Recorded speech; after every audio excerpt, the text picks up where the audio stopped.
Muslim personal board ವತಿಯಿಂದ ಹಮ್ಮಿಕೊಂಡಂತ ಈ ಬೃಹತ್ ಪ್ರತಿಭಟನಾ ರ್ಯಾಲಿಯಲ್ಲಿ ಪಾಲ್ಗೊಂಡಂತ ವೇದಿಕೆ ಮೇಲೆ ಆಸಿದಂತ ಎಲ್ಲ ಧರ್ಮಗುರುಗಳೇ ಮತ್ತು ರಾಜಕೀಯ ಧುರೀಣರೇ, ಇಲ್ಲಿ ಸೇರಿದಂಥ ಎಲ್ಲ ಹಿರಿಯರೇ, ಯುವಕ ಮಿತ್ರರೇ, ತಾಯಂದಿರೇ, ಮಾಧ್ಯಮದ ಬಂಧುಗಳೇ, ಈಗಾಗಲೇ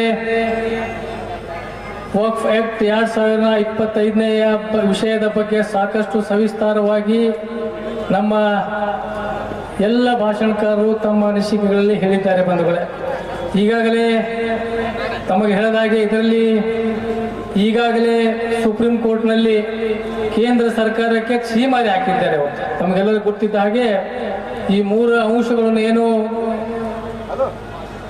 ವಕ್ಫ್ ಬೈ ಯೂಸರ್ ಮತ್ತು ಟ್ರಿಬ್ಯುನಲ್ ವ್ಯವಸ್ಥೆ ಮತ್ತು ಕಮಿಟಿಗಳಲ್ಲಿ ನಾನ್ ಮುಸ್ಲಿಮ್ನ ನೇಮಕಾತಿ ಇಂಥ ವಿಷಯಗಳನ್ನು ಹಾಕಿದ್ರಿಂದ ಇವತ್ತು ಸುಪ್ರೀಂ ಕೋರ್ಟ್ ಕೇಂದ್ರ ಸರ್ಕಾರಕ್ಕೆ ಛೀಮಾರಿ ಹಾಕಿ ಇವತ್ತು ಅವರಿಗೆ ಸಮರ್ಥವಾದಂಥ ಉತ್ತರ ಇವತ್ತು ಈಗಿನವರೆಗೆ ಅವರಿಗೆ ಕೊಡಲಿಕ್ಕೆ ಸಾಧ್ಯವಾಗಿಲ್ಲ ಬಂಧುಗಳೇ. ಅದಕ್ಕಾಗಿ ಇವತ್ತು ಸಂವಿಧಾನ ಬಾಹಿರವಾಗಿ ಏನಾದರೂ ಇವರು ಬಿಜೆಪಿ ಸರ್ಕಾರದವರು ಏನಾದರೂ ಮಾಡಿದ್ರು ಇವತ್ತು ನ್ಯಾಯಾಲಯದಲ್ಲಿ ಅದು ಪಾಸ್ ಆಗುವುದಿಲ್ಲ ಅಂತ ಈ ಸಂದರ್ಭದಲ್ಲಿ ಇವತ್ತು ಖಂಡಿತವಾಗಿ ಸುಪ್ರೀಂ ಕೋರ್ಟ್ ನ್ಯಾಯವಾದಿಗಳು ಇವತ್ತು ಹೇಳಿದ್ದಾರೆ ಬಂಧುಗಳೇ. ಅದಕ್ಕಾಗಿ ಇವರು ಈ ರೀತಿ ಯಾಕೆ ಮಾಡ್ತಾ ಇದ್ದಾರೆ ಅಂದ್ರೆ, ಈಗಾಗಲೇ ತಮಗೆ ಗುರ್ತಿದ್ದ ಹಾಗೆ 370 ಕಲಮ ಕಾಶ್ಮೀರದಲ್ಲಿ ಮಾಡಿದ್ರು ಕೂಡ ಏನೂ ಫರಕ್ ಬಿದ್ದಿಲ್ಲ, ಮತ್ತು 3 ಟ್ರಿಬಲ್ ತಲಾಕ್ 3 ತಲಾಕ್ ಮಾಡಿದ್ರು ಕೂಡ ಏನು ದೇಶದಲ್ಲಿ ಯಾವ ತರದ್ದು ಏನು ಇದು ಆಗಿಲ್ಲ. NRC ಮತ್ತು CAA ಮಾಡಿದಾಗ ಕೂಡ ಏನೂ ಆಗಿಲ್ಲ.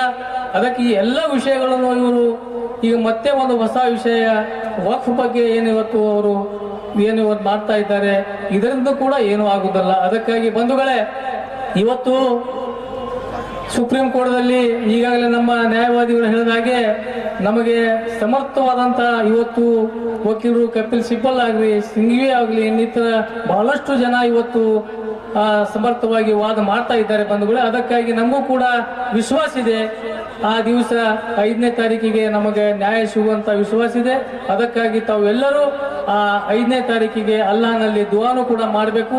ಈ ನಮ್ಮ ಏನು ಆ ದಿವಸ ನ್ಯಾಯಾಲಯದಲ್ಲಿ ಏನೋ ಒಂದು ಕೇಸ್ ಇದೆ, ಅದರ ಪರವಾಗಿ ನಮ್ಮ ವಕ್ಫದ ನಮ್ಮ ಮುಸಲ್ಮಾನರ ಪರವಾಗಿ ಆ ನ್ಯಾಯ ಒಂದು ಆದೇಶ ಆಗಲಿ ಅಂತೇಳಿ ಅಲ್ಲಾಹನಲ್ಲಿ ದುಆ ಮಾಡ್ಬೇಕಂತೇಳಿ ತಮ್ಮೆಲ್ಲರಲ್ಲಿ ವಿನಂತಿಸಿಕೊಳ್ಳುತ್ತಾ ನನಗೆ ಮಾತನಾಡಲಿಕ್ಕೆ ಅವಕಾಶ ಕೊಟ್ಟಂತ ಎಲ್ಲರಿಗೂ ವಂದಿಸಿ ನಾನು ಮಾತು ಮುಗಿಸ್ತೇನೆ. ಜೈ ಹಿಂದ್, ಜೈ ಕರ್ನಾಟಕ. हिंदुस्तान का मुसलमान अपनी जान दे करके इस देश के संविधान को बचाएगा।